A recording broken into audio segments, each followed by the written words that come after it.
This is Deep Space Dive, a Star Trek Deep Space Nine podcast. DS9 is the Star Trek with the greatest focus on political concepts like colonialism, feminism, queerness, and post-scarcity economics. Join hosts and guests who aren't just Trekkies, but activists, academics, artists, therapists, and more as we do a deep dive into the text and subtext where few Star Trek podcasts have gone before. In each episode, we'll be discussing a different theme or character. We are not doing recaps. There are many great podcasts that do that. Also, because this podcast is theme-based, it is a completely full of spoilers experience. If you are watching the show for the first time and care about not being spoiled, we recommend that you hold off until you've seen the whole show and then go back through the archives. If you've seen the whole thing, or if you just don't care about what happens in season 7, then you're good to go. And as for us, I'm Ilana Levin, also the host of Graphic Policy Radio. I've worked at the intersection of comics, nerd culture, and social change for a really long time. And my biggest Star Trek cred is I gave a speech on fan activism at a rally organized by Lita, aka Chase Masterson, who is a lovely, lovely individual. And I'm Sarah Daniel Rasher. When I'm not getting paid to use math to save the world, I write about film and figure skating. I was the founding captain of my high school Star Trek club, and I once got Nicole DeBoer to kiss me at a convention, and I believe today's guest was with me at the time as a witness. Episode 3, the Bashir episode. So, Dr. Julian Bashir is one of Deep Space Nine's signature characters. He's a polarizing character for a lot of fans, with some building self-identification headcanons around him and others complaining that he's the show's annoying weak link. And to others, it's like, finally, some twink representation. Maybe that's because he's a character full of contradictions. A hyper-competent physician with awkward social skills, a seemingly naive wannabe spy with a family secret he manages to hide from everyone for years, and a horny girl chaser whose most memorable romance was with a male lizard twice his age. He's also a still rare series regular of Middle Eastern North African descent, and a voice of science and reason that harkens back to Star Trek's core values. A lot of conversation about Bashir centers around his romantic relationships, so today we want to focus on what the character himself represents. Joining us is Ali Nagib. Ali has been working as an activist and organizer in several policy areas for over a decade, most prominently as Assistant Director of Illinois Chapter of NORML, the National Organization for the Reform of Marijuana Laws, working on drug policy reform. This includes helping to pass key cannabis policy laws in Illinois, beginning with the medical cannabis legislation in 2013, up through helping to end prohibition in the state in 2019. Ali holds a bachelor's degree in economics and an MBA from the University of Illinois Urbana-Champaign and has been a lifelong Illinois resident. He lives in Chicago with his wife and 2 children. And he's also the guy who took me to my senior prom. So, with that in mind, Ali, why don't you let us know a little bit about your background with Star Trek and especially with Deep Space Nine? Sure. Thanks for having me. Yeah. So I started watching Star Trek in high school, and I caught Next Generation right at the end, right as it was ending, maybe even just after it ended, but it was in regular nightly syndication. So I caught up on all of those pretty quickly and was a big fan, and got into Deep Space Nine a little bit, like a couple years later, towards the end of high school when it was in its later seasons. So I in a way, I kind of watched it backwards because I didn't watch the earlier seasons, or all of the earlier seasons certainly, until much later. But the last 3 or 4 seasons, I saw pretty much all of them, when they aired. And then, I've watched most of the other series, not all of them. So definitely by the time I started watching Deep Space Nine, and it was especially in that time when it was becoming much more serialized, all the long-running plots, and that was, really a new thing at that time for TV in a lot of ways. That really, I think, stuck with me in a way where, I still like Next Generation, and it still had its benefits, but, Deep Space Nine really had that much more. And then going back later and catching up on all the earlier seasons, and once they were released a little bit after that, so I was able to catch up on all those. But yeah, that's sort of been my Deep Space Nine experience. As far as Star Trek cred goes, I would have to say probably the fact I'm slightly prouder of the time that I inadvertently got Renee Auberjonois to sing some parts of Les Poissons, and I'm prouder of that than the time I inadvertently got Michael Moore to sing Jesus Christ Superstar in front of several hundred people. Both cases were in front of crowds of several hundred people. So because I don't know, there's just something, I really wasn't like trying to get him to sing, but just he happily went right into it, and so that was such a joy. So that's probably the basics of my my Star Trek, and especially with Deep Space Nine. I'm just envious of the fact that you shared a room with Renee Auberjonois, which I never managed to do. So let's jump into it, where we'd love to talk with you about your activism as well, and we'll kind of bring that in with one of the topics we have planned. But I wanted to start, since you've talked about sort of your personal relationship with the show, talking a little bit about Bashir's background and its similarity to your own background, because Alexander Siddig, the actor who played Bashir and still occasionally plays him on YouTube, is of Sudanese and British descent. And that's something we really didn't often see on TV in the 90s and still don't see often today. We were wondering, Ali, if you could talk a little bit about that representation and how that resonated with you, first seeing it as a teenager and also seeing it now and as somebody with kids. Yeah, it was definitely a big deal. I mean, and I think it's really interesting how, in a way that, they made him sort of generically North African, Middle Eastern. And when they cast his father, they brought in Brian George, who's an actor of a very similar background where he's, sort of British and Canadian, but he comes from a very mixed Middle Eastern and South Asian background. They really didn't play into it at all. And I know Siddig has talked about this. They didn't really make a point of it or ever, reference it directly. I was thinking about it. It's funny in a way. It almost mirrors Picard, the character, where despite the fact that he's supposed to be French, like his most sort of defining trait is being British. And I feel like Bashir is kind of the same way. And I think the writers talked about it too. Both the way that he plays with O'Brien and the two sort of characters in the UK there sort of playing each other sort of, but they put that sort of on the top in a way where all the things related to his ethnic background are sort of just genericized. And some of that's just Star Trek being able to say, well, it's the future. And so everybody's, mixed and has different backgrounds and whatever. And sometimes they're alien and sometimes they're not.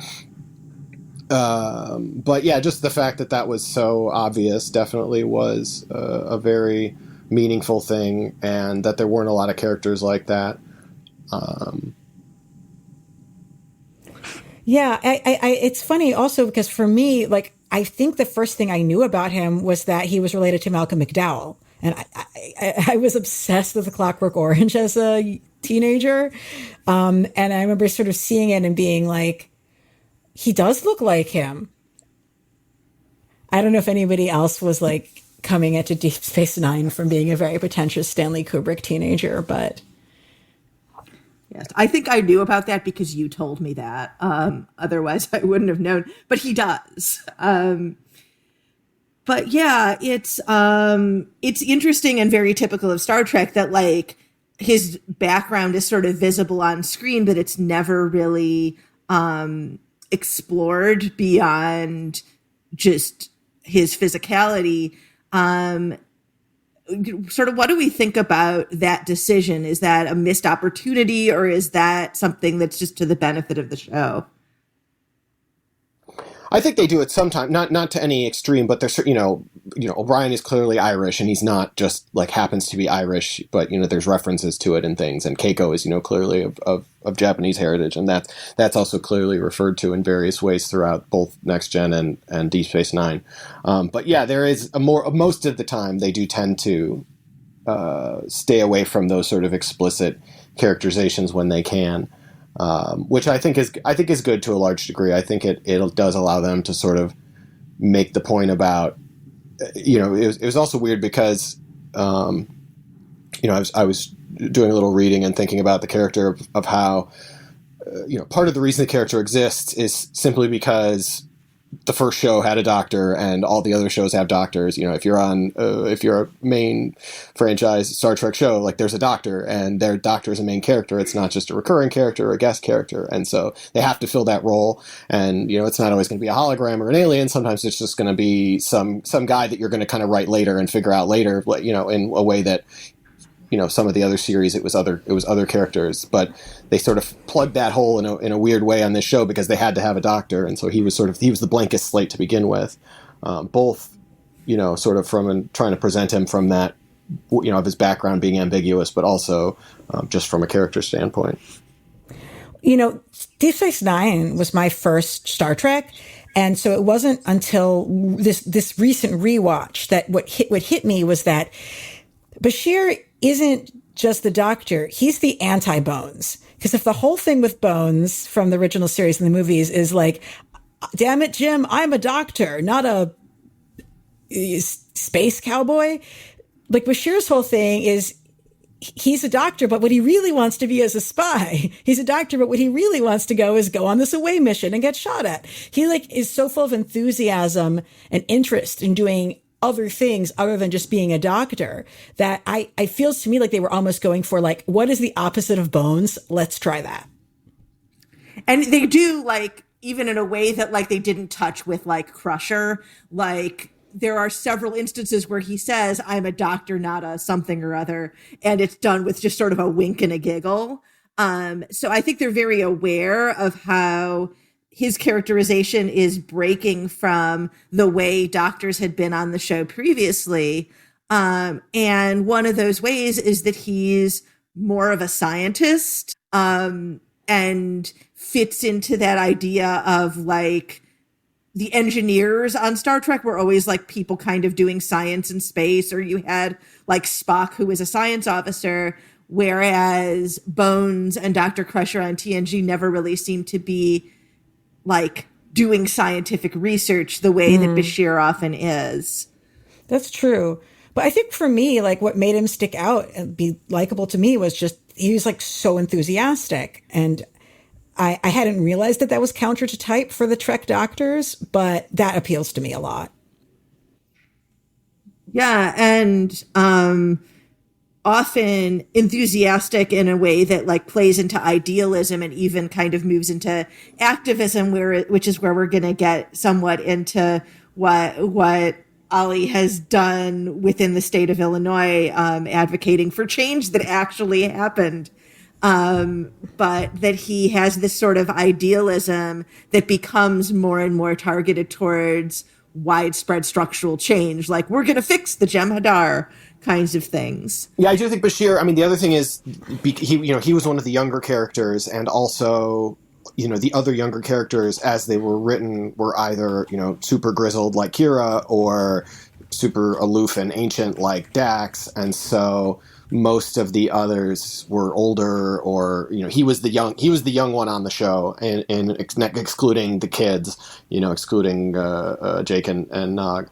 But, so that's why a lot of it, again, I think just felt to his character to be written to be the, every Star Trek show had one character of that type, the young, eager, whatever, go-getter type. And in this one, it just kind of fell to the doctor because they wrote all the other characters to be other ways. Yeah, Terry Farrell is younger, but Dax is, the joke is that it's the young pretty woman who's 300 years old. But and a man. Yeah, right. But her character was always written as being very old and experienced, and not not green, not coming in with this wide-eyed optimism and exuberance. That would, even as her character evolved and got sort of more exuberant and more expressive, she wasn't ever that. She was still coming from this place of I'm 300 years old. You mentioned that, the importance of when we have the interactions between Bashir and his parents. And I'm someone who gets really critical when people tend to act like, oh, any old thing, so long as they're not white, is just, it's all the same.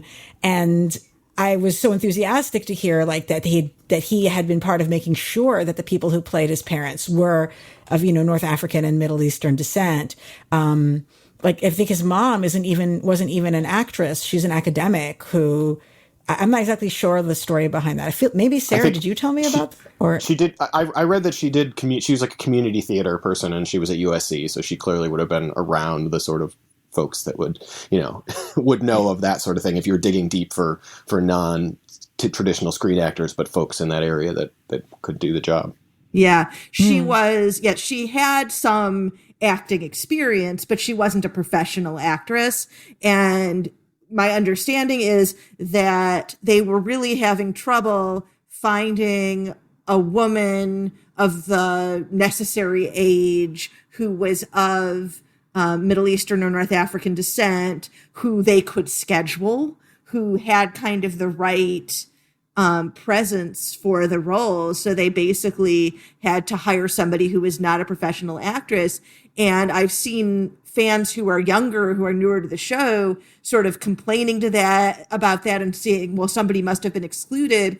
And what I've seen from sort of production retellings of that was no, it was at the time very, very difficult to find an actress that fit that brief, and that Sid, as well as production, felt very strongly that they needed to cast somebody who was authentically of a similar background to the character.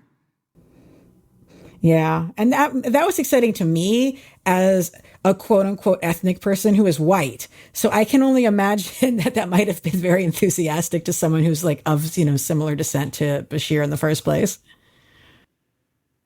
Yeah, it was definitely a good thing to have that represented that way, and meaningful to know that they were taking the care to do those sorts of things, even in the late 90s. So, so a big part of, like we were talking about Bashir not being super doctory, but it also seems to be a big part of his identity.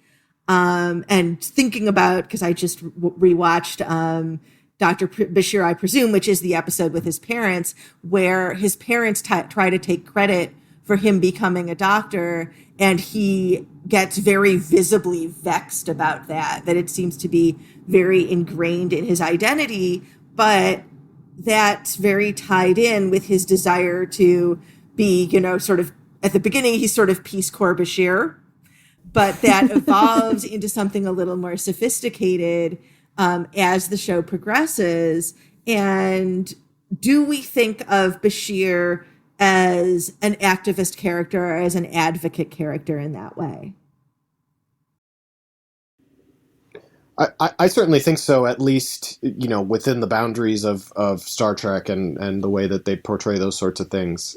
He's not starting a union exactly, although I know you mentioned that he previously that he was involved in that. But, more generally, just his sort of attitude and his, on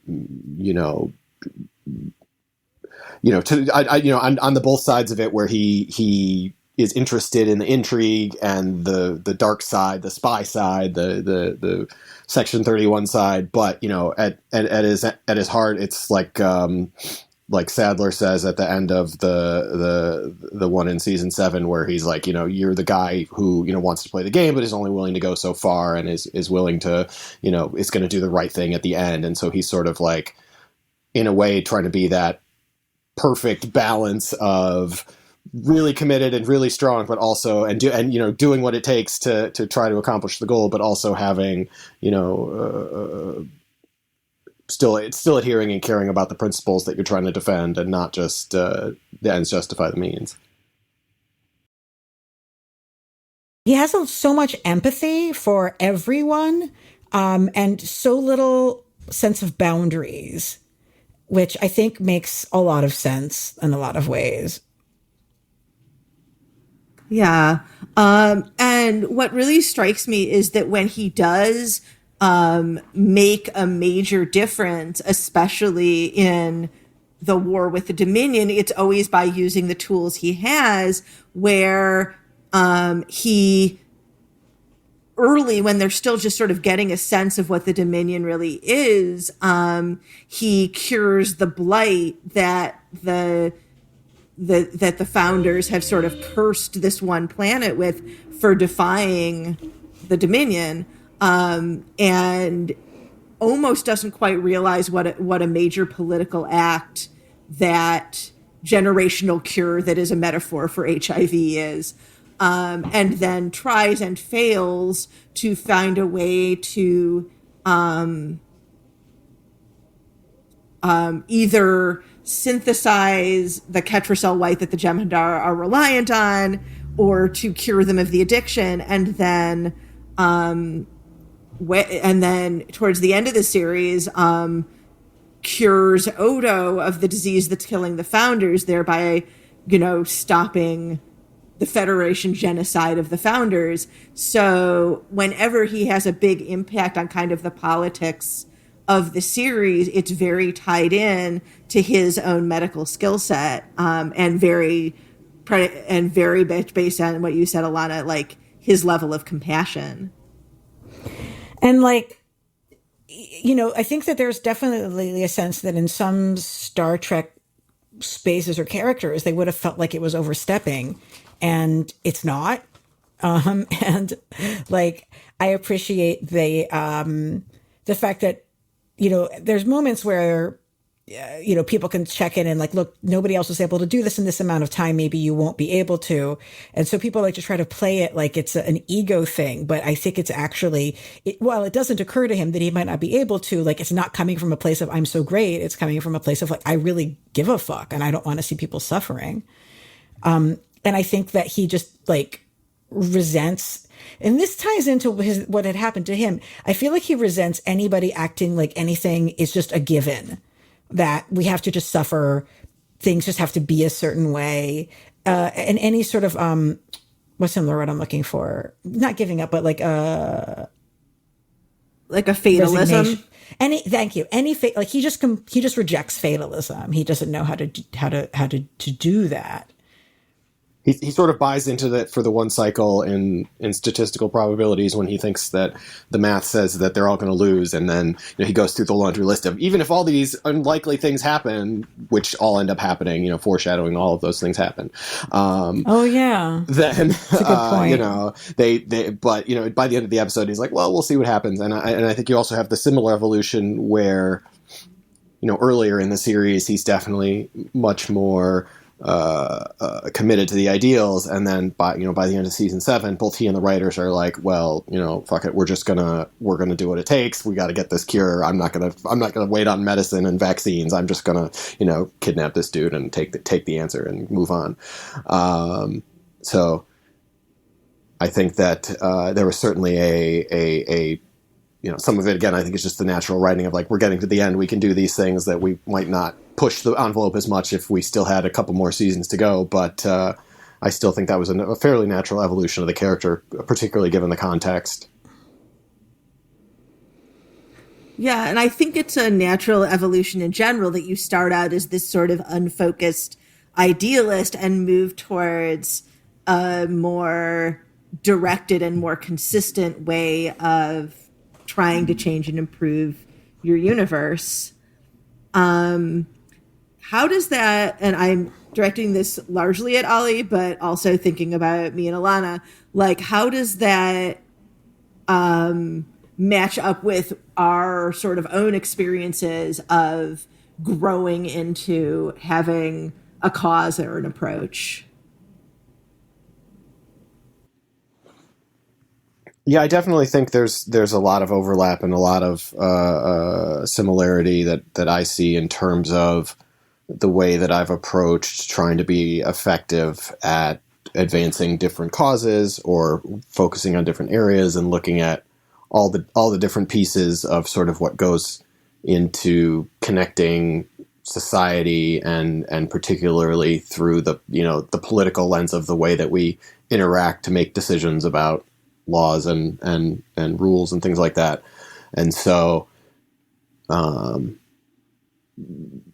because Star Trek is so utopian, and even though Deep Space Nine is among the least utopian of the series, it's still kind of this, the things they're trying to fix are a little bit different. They're not necessarily trying to fix the same problems, or, they're fixing things that are metaphors or comparable to current problems, but or literally the same problems in the case of like past tense, where the same thing was being in the news when they were shooting that episode, and also featured Bashir heavily, and that was, I think, sort of a key sequence for him evolving and recognizing how all the at other points in the series he talks about like, oh, I'm not that much of a historian, or I don't know that much about what happened, and him being like, oh, right now I do need to care about these things and how it all fits together, and how things in the past were one way and how we can use that to inform making things better now. They're still on Star Trek ends up being some of the, solving the problem of the week. A lot of what Bashir is doing is just solving the medical problem of the week. Even if it's done in a good and dramatic and interesting way, it still just kind of devolves back to the procedural, elements of it a little bit. But I do think that, I do see those parallels in terms of real life activism, and his character in particular being sort of among the most that reflect those. One thing you just made me think of is that, for all of his work sort of in advocacy and essentially, policy and science and empathy, he doesn't really do any organizing until he's in the past with Cisco, and sort of follows his lead in having it's not just, I'm going to do this to help you. It's like, I'm going to help mobilize other people and we will take collective action, which of course is the only thing that actually works in the real world. It's like, even when he mentions the labor union in, the Quarks and the Quark, Everybody Joins the Union in Quarks episode, as we covered in our second episode of the podcast. He has the idea of, well, this is how things should be done, but he doesn't actually, like, in a significant way, he's not part of organizing it, which is okay. He doesn't like literally work there. You want, the workers to be the leadership in an organizing drive, not like a random outside person. But his job is to find or steal cures to diseases. So, Exactly. But I think it's interesting that it's through looking at Cisco that he actually does start to do actual organizing for the first time in the show, if my chronology is right on this. Yeah, I think that past tense might really be a turning point for him in that respect. He has, and this is a misquote, but he says something like, they had everything they needed to solve the problem, but nobody quite cared enough. And I think that realization seems to have sort of flipped a switch for him a little bit in terms of his behavior going forward, in terms of not just saving one person, but in terms of he literally prevents a genocide twice. So, thinking more in those terms of like, how big can he go? At least a couple times, depending on some of the other non-medical genocides he stopped. What are you thinking of beyond the two that I think are obvious? Oh, well, he did have the role in Purgatory Shadow and Inferno's Light when they finally exposed the Changeling. Oh, right. Okay, that makes sense. I think there may be another episode or two like that where he has some, role in some sort of thing of that nature. Yeah. How did you feel when it was revealed that he had been the Changeling? Like that was the person who they'd replaced? I thought that was good. I thought that, they didn't. I felt like they balanced it where, there was a point, in Homefront and in Paradise Lost where they're talking about, there's changelings everywhere. And for a while you're like, oh my goodness, everybody's going to be a changeling. And, Ron Moore dealt with something similar on Battlestar. But, I think they settled it down. They're like, okay, we can have people be changelings a little bit and we can use it judiciously. And I think generally they did. And I think that was a good case where they were able to, work it into the plot. And then, even Siddig is like, I didn't know I was a changeling those last 3 episodes. I didn't act them like I was a wasn't a changeling the last 3 episodes, but I guess I was. Same thing with the genetically engineered, which I think they maybe tied in a little bit better, but that was, a longer arc as opposed to the changeling story, which is a bit shorter. But I thought that was... I was going to say, yeah, what did you think about the decision? Because, it definitely was like a case of retrofitting, but it was retrofitting that I felt like kind of explained him pretty well, like the decision to have him have his parents had genetically engineered I liked him. It. I mean, I do think it was, and I think it was also, reading some of the producers and writers talking about how, it's, genetic engineering is one of those things that, with the exception of Khan and the eugenics wars, which, gets a big, attention in certain ways, like for the most part, they don't deal with it. And even though it's sci-fi and that's like a big sci-fi thing, it just doesn't come up directly very much in the plots. So I do think that was a good way to work that in. Like, why couldn't there be a character that was genetically, enhanced, and that would clearly be a thing that would happen. Lower Decks has a cyborg character, so why not? So I do think that was a way to sort of tie that up and explain some of the things about why he was doing things in the way that they tried to explain his backstory or not explain it in the previous seasons. And it came at a good time where they could then sort of use it for the springboarding for the remaining couple seasons without it being too overdone. They could refer to it and they could have a passing line here and there, but then it didn't have to be, an emphasis all the time. It's amazing how several times through sort of Bashir's evolution that his backstory kind of retroactively changes everything that came before it, and yet it makes perfect sense. And that almost never happens. So yeah, and some of that, I think, as we were talking earlier, comes back to just that he was such a blank slate to begin with, that they just didn't write that much, and they a lot of it was very vague anyways, and so you had a lot of choices for how you were going to tie that up. But yeah, they still definitely made it work. I mean, what do you think that they had as him at the core in the beginning, where they're like, okay, we need a doctor. We want him to be the opposite of the other doctors. There needs to be like an attractive young man who's going to go do attractive young man things. Like, what was which in and of itself, I was like, oh, thank God you have someone who isn't like white bread in that role, which is a nice acknowledgement, I thought. But what was there anything else that was part of the original that wasn't just backfill?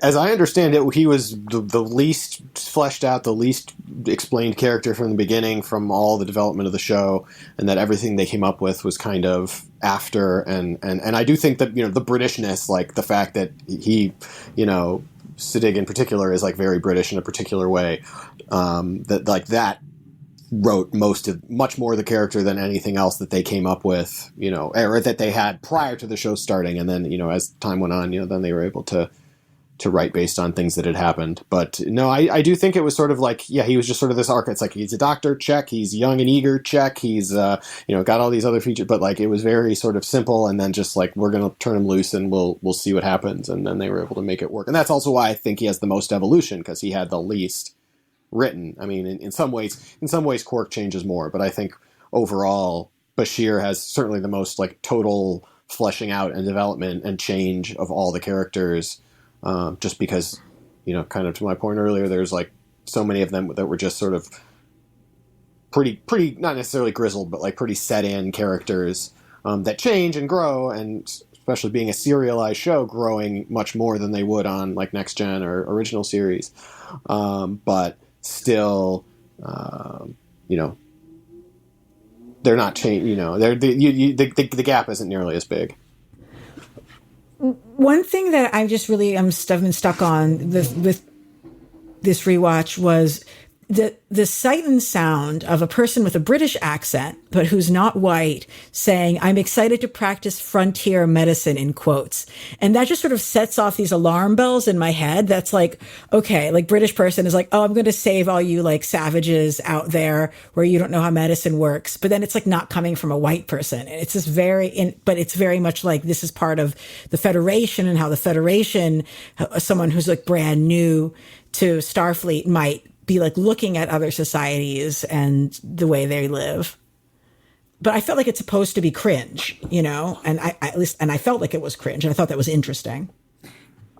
yeah, it's intentionally very uncomfortable, and it also sort of draws attention to how like Cisco in the first few episodes is behaving in very imperialist ways in some respects, and how by Bashir, whose social filters are not perhaps as well calibrated as one would sometimes wish, sometimes is able to sort of say the quiet part out loud in a way that allows the show to explore things. And I think that's a really good example. And that's something that even as they figured out who the character was a little more, they did give him those moments of like useful social awkwardness. And I think he lost some of that colonialism and attitude by the end of the show as part of his arc too. Which kind of goes into, especially talking about that social awkwardness, one of the things that Alana and I were chatting about before was the fact that Bashir is a very polarizing character, that we had one friend who watched the show for the first time fairly recently and was like, oh my God, this guy, why is this guy even on the show? And then at the same time, he's been embraced by especially a lot of autistic viewers and a lot of transgender viewers as sort of, he's one of ours. We can, without, changing anything in canon, perceive this character as being one of us. And what do you two think about him? As I referred to him in our notes as the headcanon magnet, that he seems to sort of invite a lot of people to embrace him as theirs, but at the same time, there are other people who find him incredibly off-putting and can't identify with him at all. I do think some of it was that he's deliberately off-putting, right? It's similar to with, Quark and the misogynistic comments and things like that. It's deliberately meant to be, the character is behaving badly, and then the other characters around are typically going to react, in ways acknowledging that in some way. Well, yeah, I mean, what's interesting to me is the people who I know who had the most negative reaction to him are both cisgender heterosexual men who are very feminist. And I think for them, like, they see him and all they can see is like the way he's just gross when he's hitting on women early in the series. And that to them is like very much like, well, there, but for the grace of God, I don't want to be that person. I've made sure that I'm not that person. And then looking at him go off being that person. And just, whereas like for other folks, I think sometimes there's enough other things happening around him. And we also sort of are just like, well, yeah, the heartthrob character is going to be sexist. It's a 90s show that like, we're just like, okay. Whereas I think like it's close enough to them that they object to it more strongly in that way. And I think in terms of the other kinds of headcanons that people are drawn to, I mean, the people making the autism connection was newer to me, but I see that, like I see where people are coming from on that. Sure. And it's not one of my neuroatypicalities. I'm certainly not going to say no to that. But also by the same token that we were sort of like, oh, he's bi. And so that was nice. Even if the show was of mixed opinions as to that, and was like constantly fighting itself on that, that was also going to, by necessity, make this a character that like spoke to me in a different way than it might speak to straight people. Yeah, it also, some of his grossness also gets tied into him being a doctor, and as I was, as I was thinking about earlier, the fact that they have to have a doctor, and the doctor's the main character, and so if the doctor has romances, on the other series, the romances were all one-offs anyways. But for various reasons, with the exception of Lita, who approaches him initially at least, most of the other characters he meets are related to who he dates in some capacity are related to him being a doctor, at least partially. If he wasn't a doctor, it wouldn't be a problem, and the fact that they have to have a doctor means that the doctor, and then on top of that character is also the young, occasionally, gross character. I think it sort of like doubles up in a way that, especially if you're watching it now, if you were watching it at the time and you had the context of like, well, like you said, this is how these characters were at that time, it wasn't as gross. It's still gross, but like it was more in the context of like, right, we know it's gross and we're acknowledging that he's going to grow up eventually, we hope. but some of it I still think it's tied to, like, if they were a little less lazy writing his romantic interests to be, it wasn't until the end basically where they gave him a romantic interest. I mean, I guess Jadzia, if she was interested, but like a romantic interest where there wasn't some medical connection or something, some just, one-off where they tie it into the story of the week. I do think they could have found a way to make that a little bit better, but he also, then there's also the classic Star Trek trope of the character that, is the least lucky with romantic encounters. And, to a certain degree, he's the one on this show. So that sort of adds the extra layer. It just kind of layers on in a weird way, I think, where particularly watching it now, the various layers sort of stack up in a way where I can see where people would be like, do they really need to do that? And they didn't really need to do it, but it was the 90s. Yeah. And I think what you're pointing to, which is maybe a really useful way to sort of bring this together, is that maybe the problem isn't with Bashir and women per se, but with the fact that that this show just sort of launched itself into being very arc-based very quickly without even really realizing what it was doing. And the one-off romance episodes in general just sort of don't fly. Like, if we make lists of our worst episodes, like the Cisco one-off romance episodes are terrible. There's at least one really terrible, like, Dax one-off romance episode.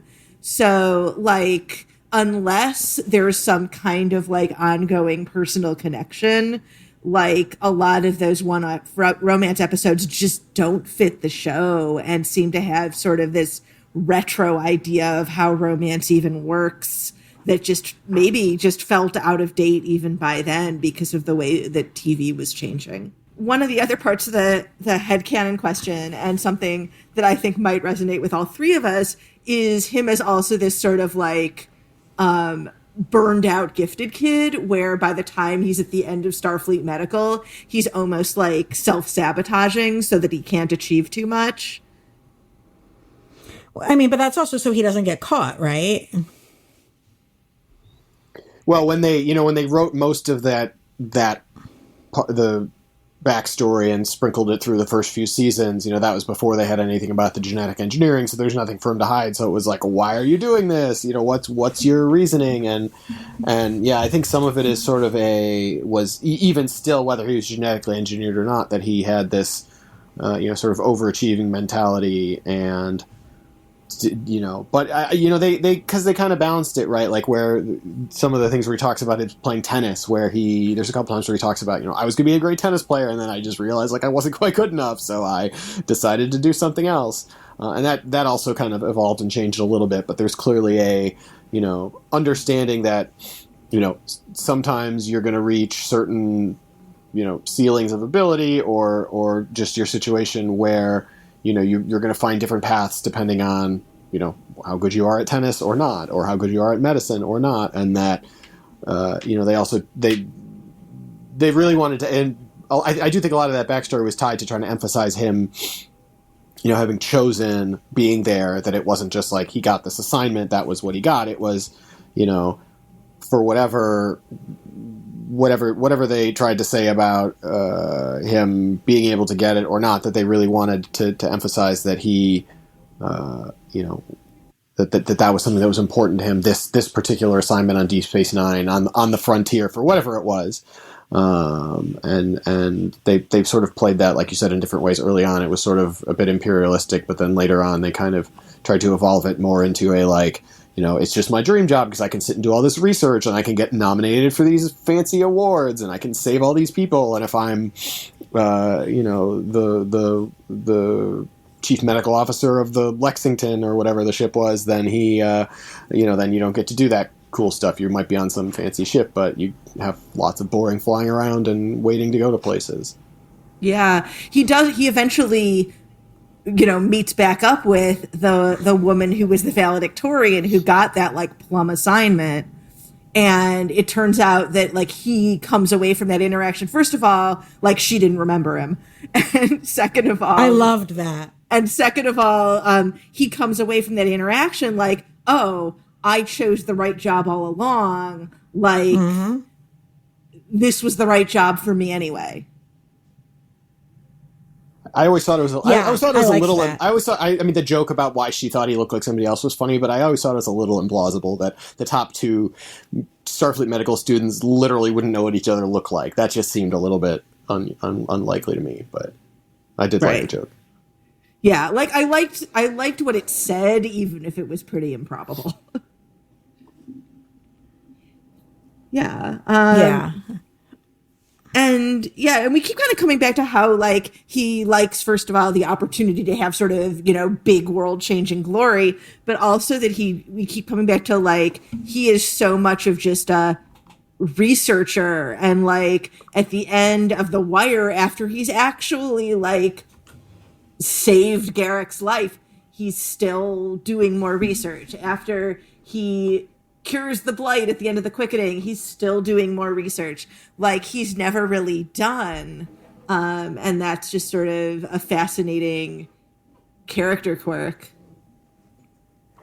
I think some of that I also think ties into, like we were saying about these different sort of archetypal Star Trek roles and the way that the series work.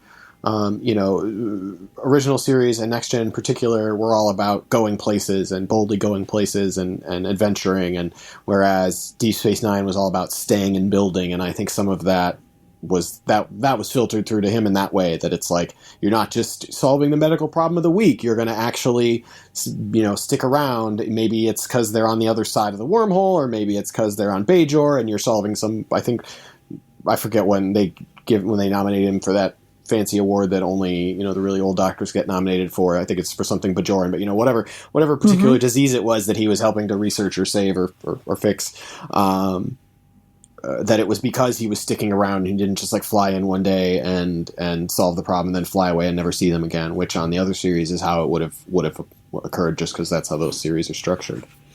Right. No, I think that's very cool. Yeah.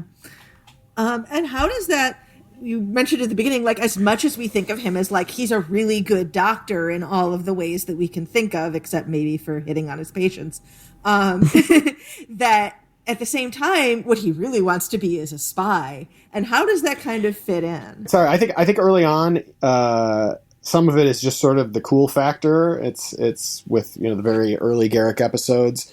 It's not even about Bashir being interested in spying on its own. It's, there's a spy here, and I, get to be firsthand, interacting with him, and he comes up and hits on me, and then I can, use that to learn more about spying. So I think it's sort of, at the beginning, it was sort of just like awakening all that latent spy interest, and how it then, sort of more evolves later on into a broader, actually becoming a spy.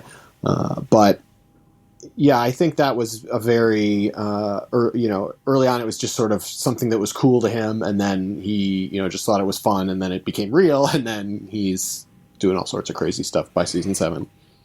I mean, to me, there's two things going on. One is, they're like, we're flailing to give him a personality. He's British.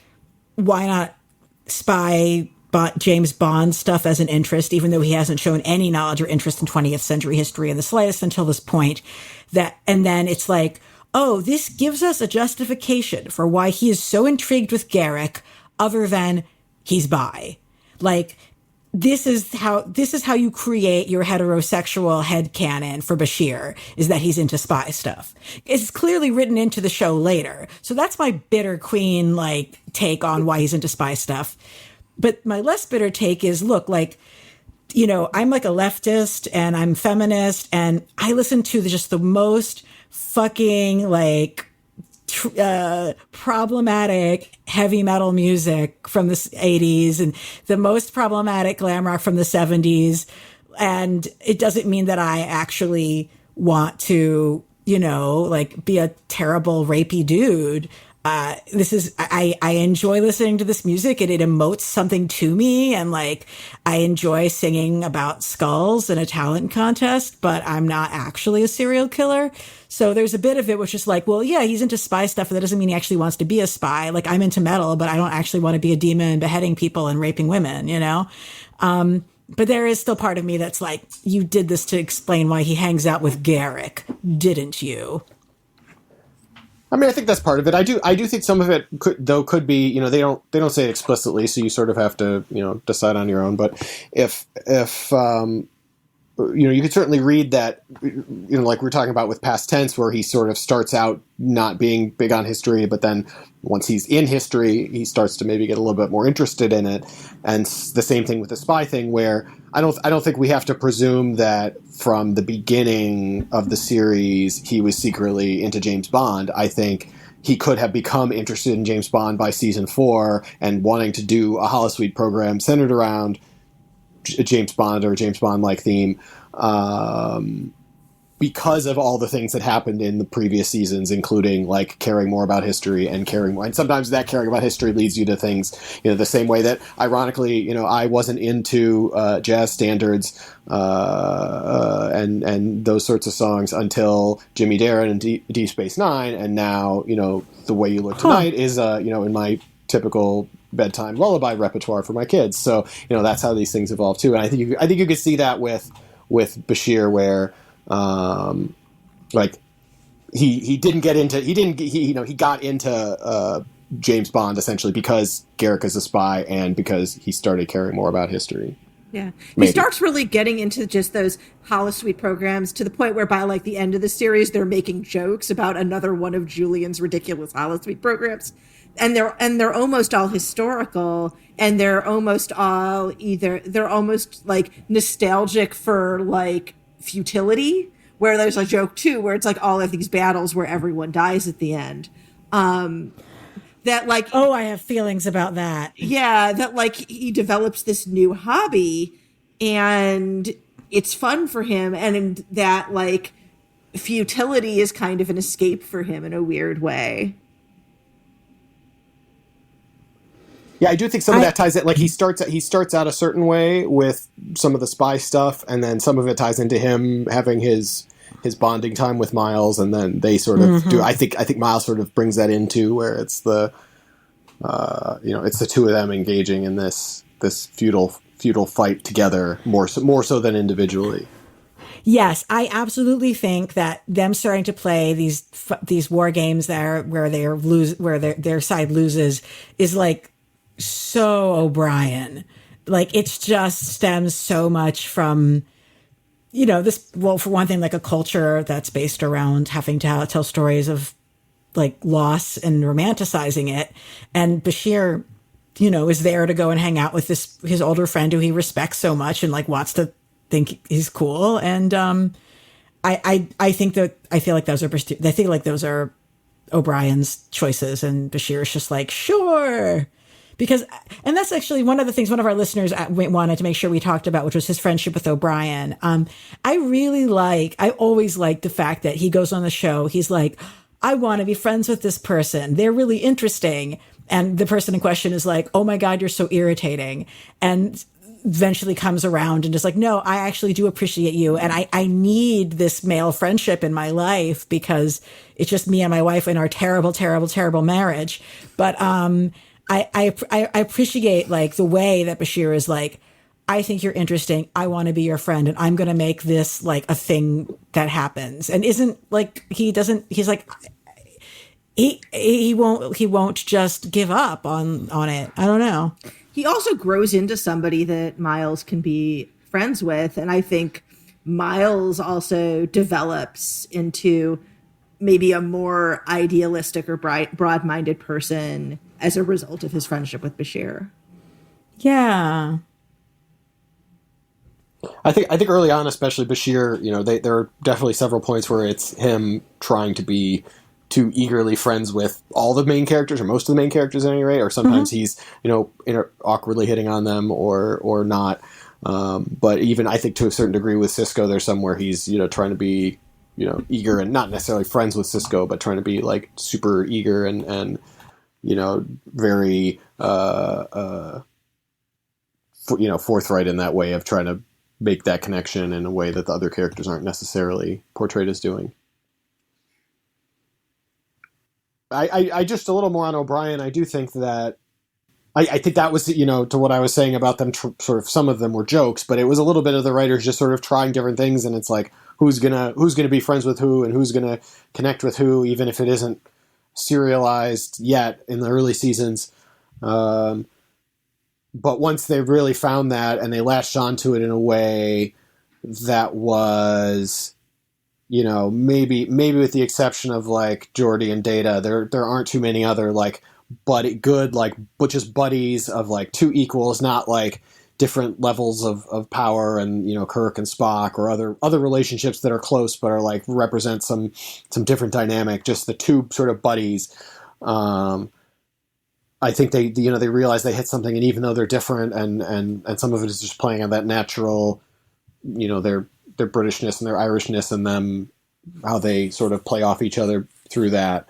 I do think that was really something they latched onto early, and it's good that they were able to carry through and go through the ups and downs and have them, bicker and fight and have things get, competitive when they're playing squash for some reason and darts eventually, but also get into the absurd when they're doing these holosuite programs. I think that was really a good balance for those characters and for the show to have that dynamic of these just sort of the buddies on the show, which Star Trek doesn't always have in that kind of way. Yeah. I think the newer series, the like current ones, do a much better job of building those relationships, but I also think that TV in general is better at knowing how to sort of arc out a relationship between two characters. And it's almost, like they try, like early on, there was a lot of like pairing two characters together to see what happened. And I think that sort of gets, some of those get thrown away, and some of them for external reasons. Like, you can only go so far with the relationship between Bashir and Kira when the two actors are dating off screen. Right. You can throw in a few jokes, but you're not going to get very far in them, like developing a friendship of any sort. Right. It just gets awkward. But like they really nailed it with Bashir and O'Brien, and with having that relationship be really key emotionally and key to their development without having it get weird or without having it feel forced. I was just thinking, because there's a few characters in the show who you just don't see interact ever. Like, I don't feel like we ever have a sense of like Odo and Bashir and like what that there's like, is there even an Odo and Bashir episode other than Bashir trying to save him? And it's not like any kind of a friendship sort of thing. Yeah, sadly, there's no relationship there. Yeah, I mean, they do. There was definitely the setup for jokes. There's multiple joke setups as far as things relating to either when he isn't a changeling for a hot minute, or when there's some of the other things on the show where he's, basically anytime something's wrong with Odo and Bashir has to be like, well, I can't figure it out, or I sort of can figure it out but can't do anything because you're a changeling. And so there's definitely that level of that connection, but not. And I do think that was one of those relationships where they basically just played it for jokes, whether it was jokes about random interactions here and there. It was rarely anything developed. Yeah, they just seem to be like, two people who are in the same friend group, so they're always at the same parties, and like they get along fine, but like there's no like relationship there.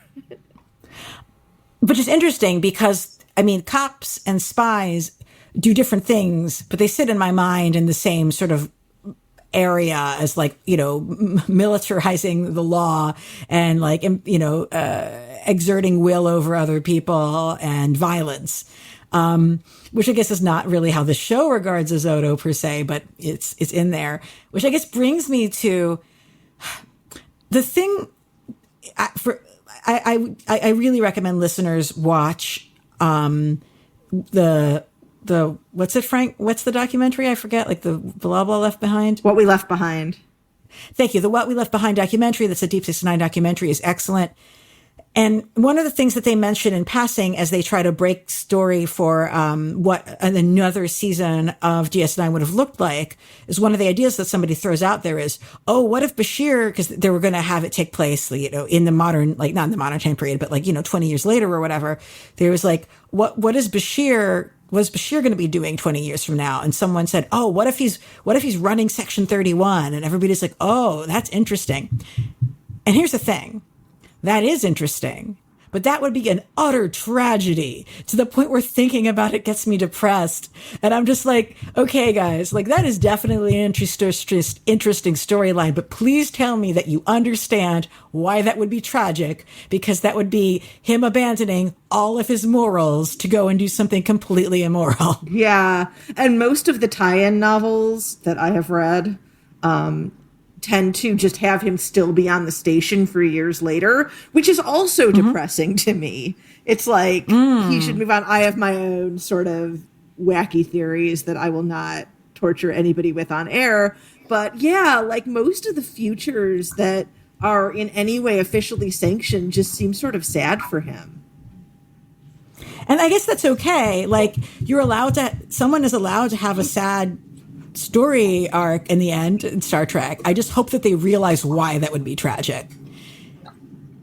I mean, he could just, and I wasn't entirely sure that they got that. He could just move around, being a doctor and a scientist, and eventually when he's really old, win that award for doctors that are really old, and then just be this, super renowned, amazing doctor. I think that's okay. I don't think he needs to necessarily have, the spy thing I think is a good diversion, and I think it brought a lot, especially when the show was going through all the political intrigue, and basically they do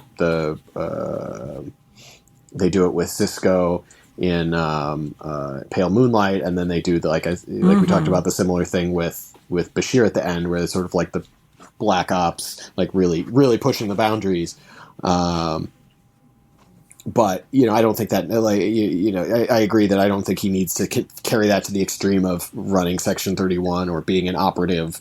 Maybe they could do some tie-in in one of these future situated series like Picard, but I'd be fine if he just kept being a doctor. I mean, I think a lot of these like that. I mean, like Janeway just becomes an admiral, right? I mean, it's not like, I think she's maybe got some role in one of these new series, but a lot of them, they just kind of go on to be, you become a captain or an admiral, or you get to have a big fancy, you can't kind of keep doing what you're doing until you retire, until you're too old and you retire. And he loves discovering things. He loves being a scientist, and that reflects his values. And like being anti-democracy and like killing people is just not. Yeah, the more I think about it, the more I'm really into this parallel of like, I am really into some violent, sexist music, and I'm not violent or sexist. And Bashir is really into some spy shit, but he doesn't actually want to be a spy. But his interest in spy shit is part of why he's like, I mean, he literally shows up at the space station, and his first thing is, I hear you're a spy. We should definitely talk about that. It's an amazing introduction to the character. Like, I understand why some people didn't like the character immediately, but to me, the fact that there is a character who the first thing they do on their new assignment is say, so I hear you're a spy. I mean, you gotta love that. Yeah, and I feel like he's like that with, like, sort of his introduction to Dax is like, so I hear you're both hot and 300 years old. Like, he seems to just, that sort of seems to be why he bothers with people.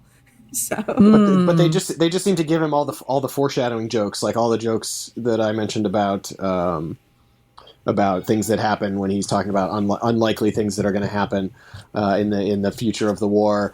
He's also, there's that joke at the beginning where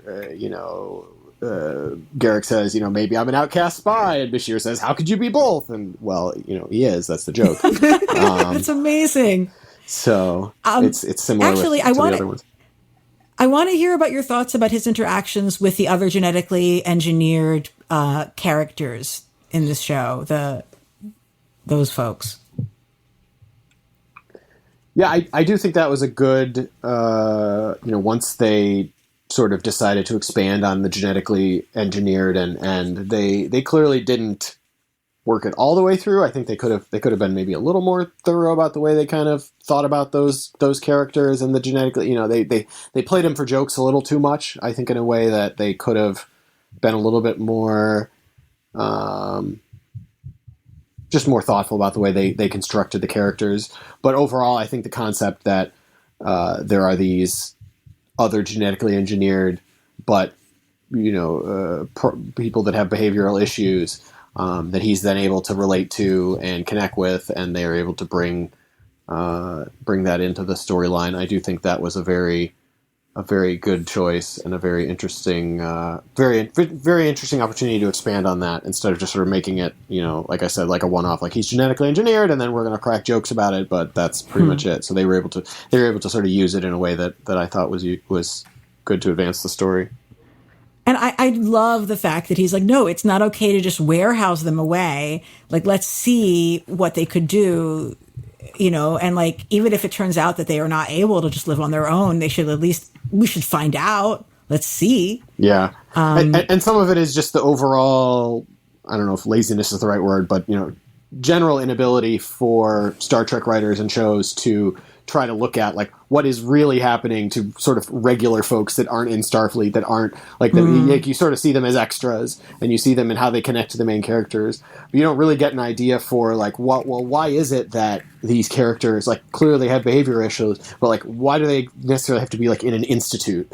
like why? Yep. Like what is it about their situation? Like, okay, maybe Faith Saley in the first one, like she's catatonic. Okay, I get it. Like that's, but the rest of them, like just because they have problems behaviorally, like why in the 24th century does that mean they essentially have to be institutionalized? That seems very odd that there wouldn't be some sort of like, yeah, they're genetically engineered and maybe they can't be in Starfleet or whatever, but why can't they just live in houses on planets and have support services that they need? Like why is that so complicated? But it's a lot of that's just because they don't really get into that level of detail on these shows, and they never do. It's always centered around the main characters, and even when they're not super heroic, even when they're less heroic or flawed or more shaded like they are in Deep Space Nine, they're still not like regular folks, right? They're still these, superstars of whatever they're doing. And so you're not going to get even the everyman Miles is like the best everyman there ever was. He's not just an everyman.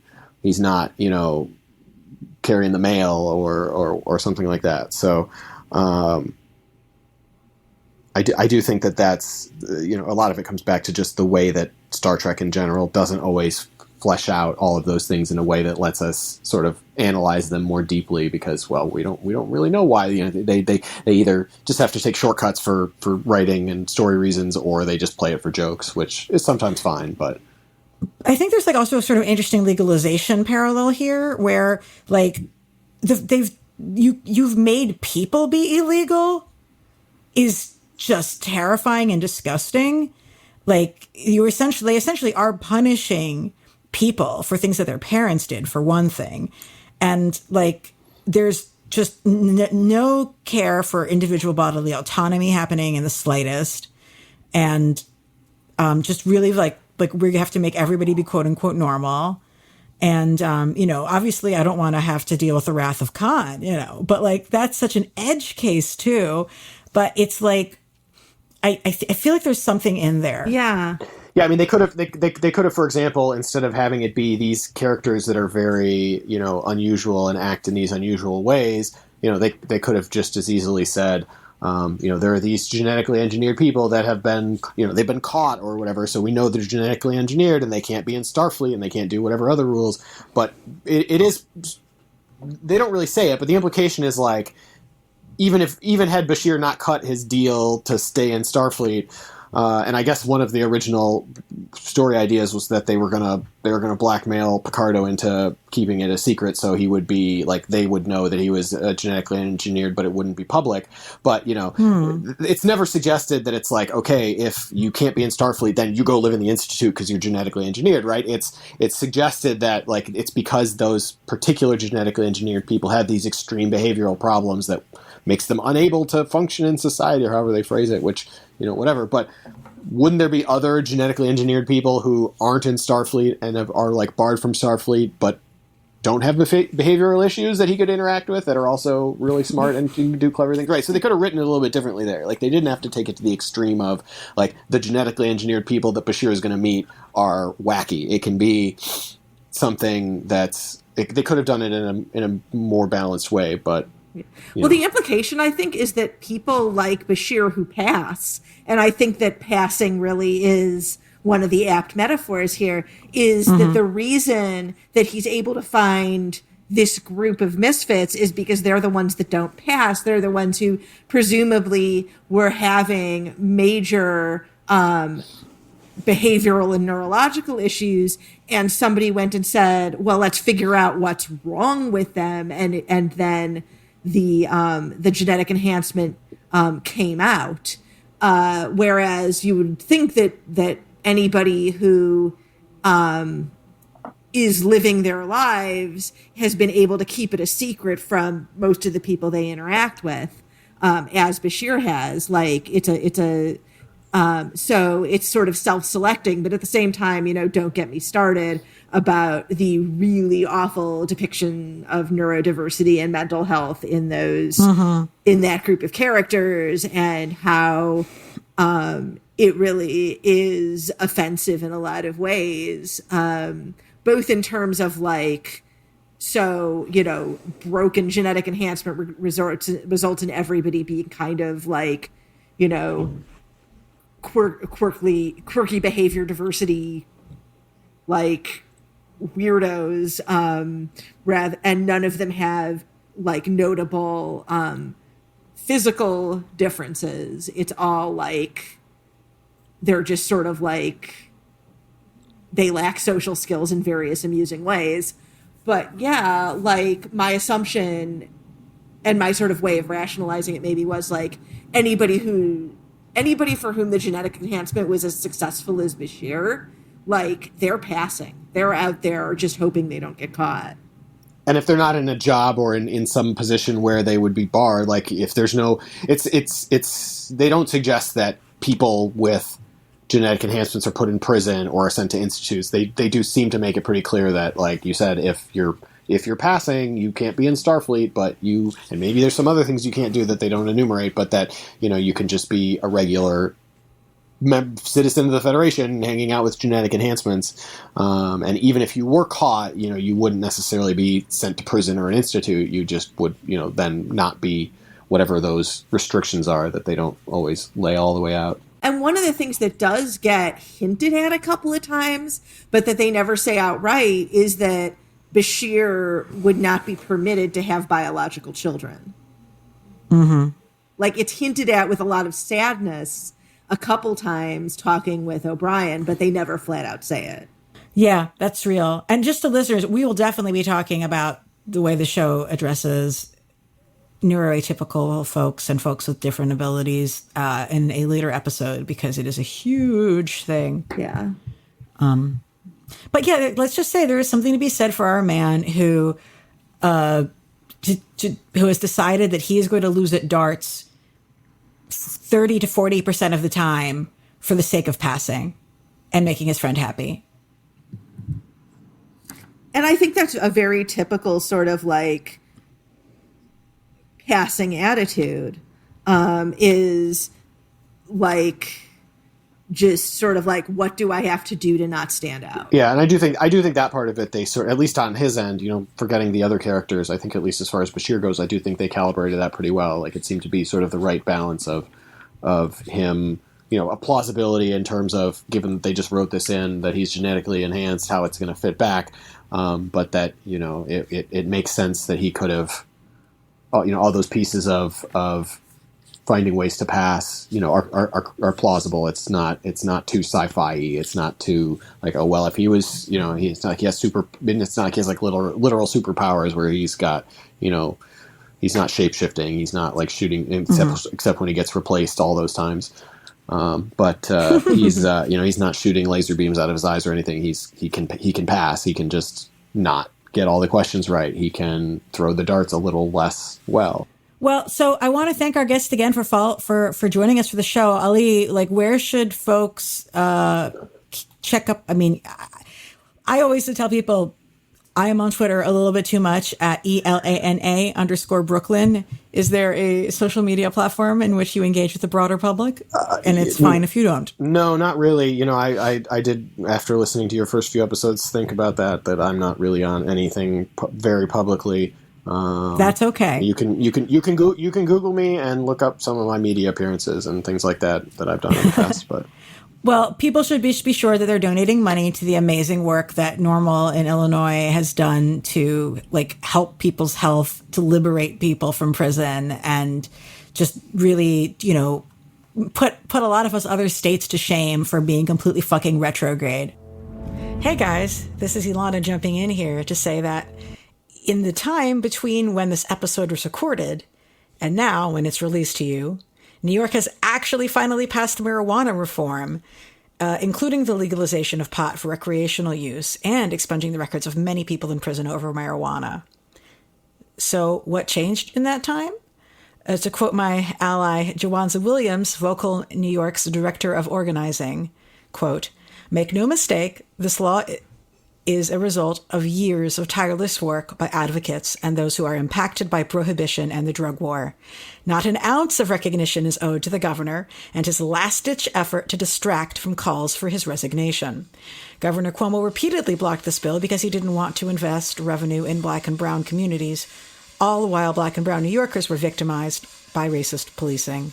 We must give credit where credit is due, and that belongs solely to the grassroots advocates and legislators who pushed to see the strongest version of this bill get across the finish line. So congratulations to New York organizers, and I, of course, will add congratulations to everyone who, like Ali, has been working on this at a policy level. Back to the episode.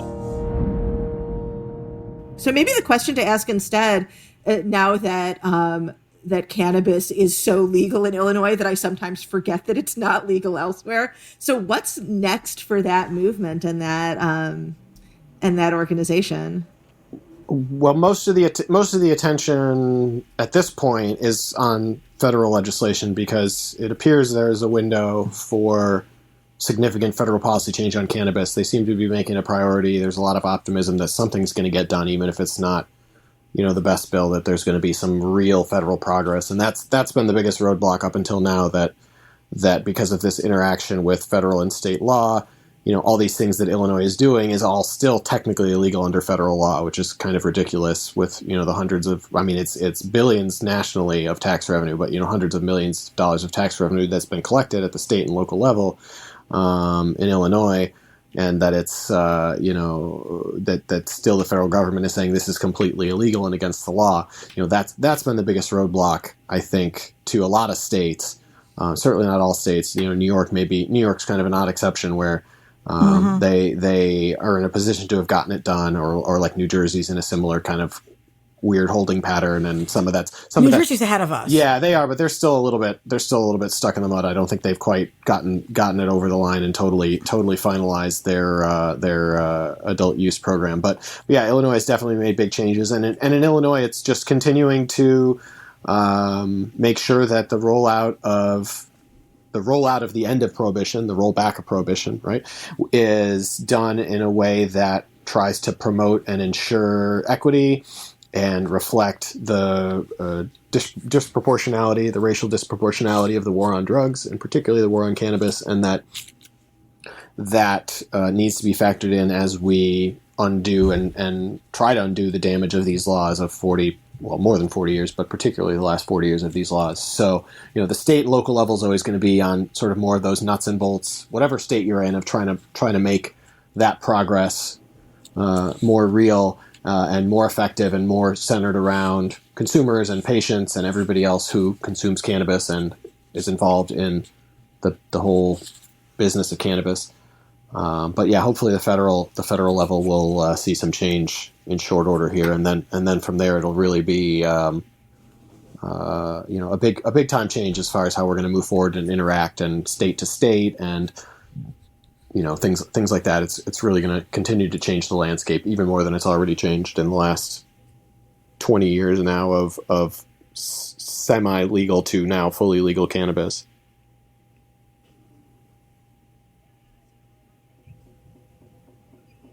Awesome. Yeah. So, thanks for continuing that fight and for being so involved in that, just amazing progression that we've seen. I am findable on Twitter at Padishat, PAS_DECHAT. And I have a website, thefinersports.com, where I am currently writing about film until figure skating and gymnastics start to be safe things to do again. Our own email address, and the other feedback or suggestions. It is deepspacedivepodcast@gmail.com. Please send us email. We would really enjoy hearing from you. And Alana, anything else before I sign us out with wisdom from Odo? No, I swear we're going to have our own separate Deep Space Dive RSS. I'm just so scared to no longer be easily findable to my Graphic Policy Radio listeners. If you want to help give me the self-confidence to move this over to its own thing, why don't you shoot us an email or tweet at me, ELANA_Brooklyn. You can do it. And as Odo says, stop using your job to pick up your disabled patients. It's both a violation of medical ethics and weird.